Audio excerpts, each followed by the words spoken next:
দুপুর আসসালামু আলাইকুম রহমতুল্লাহি ওবারাকাতু। তিস্তা ব্রিজের উপরে নাকেশ্বরীর দিকে যাচ্ছি। নদীর পানি জোয়ার ভরা হয়েছে। এইদিকে আবার আছে রেল লাইন, নদীর পানি ভরপুর।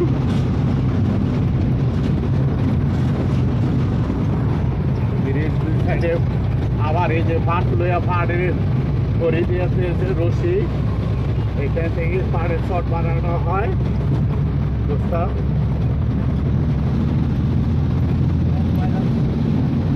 তিস্তা ব্রিজের এখন আসা উঠছি। এখানে আবার একটা ছোট মিনি পার্ক আছে।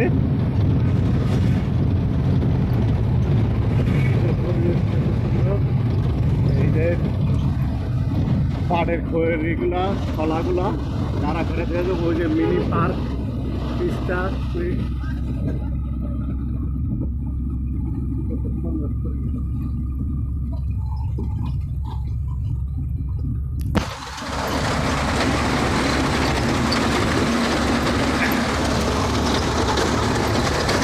লালমনিরহাট সীমানা ভাড়া দিলাম।